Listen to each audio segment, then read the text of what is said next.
Jill Adams, a former Army medic and recovering from addiction, now works as a security guard at a college school. She secretly takes drugs from the campus lab to sell. Here you go. After work, she heads over to pick up her kids, Noah and Matilda, from their grandmother, Doris. Just have them back by 7. As they were driving, their car suddenly shut down and was struck by another vehicle which pushed it into a lake.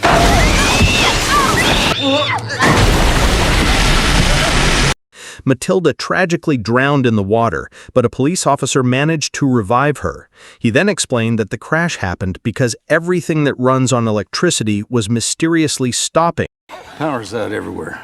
Cars too. When they arrived at the hospital to see a doctor after the accident, they found it was completely full of patients. In the middle of all the chaos, they learned something unbelievable. Every single patient who had been in a coma had suddenly woken up. As they made it back home, but Jill, her son Noah, and Doris are unable to fall asleep. While looking at the sky, Noah pointed up and said he saw shooting stars. Jill gently corrected him, explaining that they weren't stars but satellites falling from the sky. Later, Jill had to leave for her job as a security guard. As she drove to work with her bicycle, she noticed something strange. Her entire neighborhood was still awake. Every single person was up, and it was clear that something was very, very wrong. At the school, Jill met a psychiatrist named Dr. Murphy. She told her that the military was building a special base called the Hub to deal with the crisis. Another man, Brian, explained the situation to her. No one in the world was able to sleep anymore, and soon people would begin to suffer terrible effects from the lack of rest. He warned that there would be total chaos, but shared one piece of hope. An old woman was the only known exception, and she was being taken to the Hub to be studied for a possible cure. There is this one woman who can sleep. They're bringing her to this hub. Suddenly, Jill remembered that her daughter Matilda had also been able to sleep. Matilda was sleeping too. My daughter was sleeping. Are you sure? Then, Jill immediately ran home to see Matilda, worried that she would be taken away to be experimented on. Where is she? Please, Noah. Church. Grandma took her to church. At the church, Pastor gave a sermon saying Matilda was a beacon of hope. So if she can sleep, that means we can too. Because she's the only person who is able to sleep, and soon the people wanted to sacrifice her. We should sacrifice her. God sacrificed Jesus, his own son, to save us. And then, Jill and Noah arrived at the church to take Matilda away. But the people in the church, except for Doris and the pastor, didn't want to sacrifice Matilda. Then Brian showed up demanding Matilda too. Suddenly, a police officer shot Brian and chaos broke out. Everyone panicked and started going after Matilda, but Jill managed to grab her and get her away just in time. Noah took the address of the Hub from Brian's body, and then he, Jill, and Matilda escaped into the woods. As they moved on, Noah tried to convince Jill that they should take Matilda to the Hub to find a cure. At first, Jill refused, but eventually she agreed. Later, Jill searched for a car, snuck into a garage, and managed to steal one. She then picked up Noah and Matilda so they could keep moving. Okay, get in. Sleep it on. While driving, they came across a wrecked car with people dying. One of them had a gun, and Jill carefully took it. With no sleep, they kept traveling until they stopped at a library to look for a map. While there, Jill pulled Matilda aside and tried to teach her how to use the gun, telling her she needed to protect herself because the world had changed.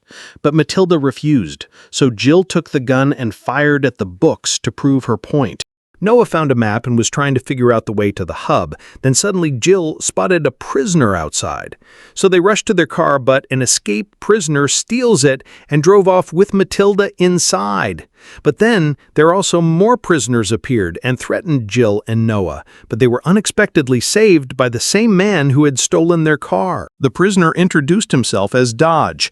While on the road, they came across a crashed plane and stopped, knowing they would need fuel. Noah and Dodge went to look for supplies they could use. As they kept traveling, Jill began teaching Matilda how to drive, since she was the only one with enough energy to do it, and to prepare her in case she ever had to survive on her own after everyone else died from sleep deprivation. While driving, they were suddenly attacked by people who had gone wild from lack of sleep, but they managed to escape. Eventually, they reached the hub. Then, Dodge offered to stay, but Jill gave him the car and told him to leave. Jill then decided to split up from her children, wanting to go in first to make sure the hub was safe for Matilda. Jill sneaked into the base and disguised herself as a lab worker to find the old woman who could still sleep. She managed to find her, but the woman was in very poor health. Jill begged her to help raise her daughter, but the woman told her she should have died months ago. Suddenly, Dr. Murphy from the campus spotted Jill, and that's when Jill learned it had already been 6 days with still no cure. She was devastated. Later, Dodge brought the children to the hub, and Matilda revealed that she could sleep. I can sleep. The next day, Matilda asked if she could help, and the doctor told her they needed to figure out what made her different. She noticed an ape that had been experimented on and saw it didn't fall asleep when given anesthetic gas. The doctor explained that chimps were the only animals, besides humans, that couldn't sleep because they were so biologically close to us. They tested the gas on Matilda, and she fell asleep. Meanwhile, Jill was handcuffed in a room, slipping into delirium. Murphy asked Jill why her daughter was able to sleep, but Jill begged her to let Matilda go. Murphy refused, saying humanity's survival depended on her. Dodge was forced to work as a guard and given stimulants to stay awake. The old woman who could sleep went into cardiac arrest and died. Jill began hallucinating, seeing Noah threaten to kill her, while the real Noah was taken away so they could study if his brain was different from Matilda's. Then the soldiers started losing their minds and opened fire on everyone. Murphy and the doctor continued examining Matilda. Then one hallucinating soldier aimed at Jill. The shot missed her, but the soldier turned the gun on herself and died. Chaos erupted as more soldiers fell into hallucinations.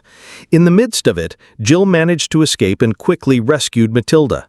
Meanwhile, Noah was also hallucinating and cut a wire, electrocuting himself. Jill and Matilda tried to revive him with a defibrillator, but it didn't work.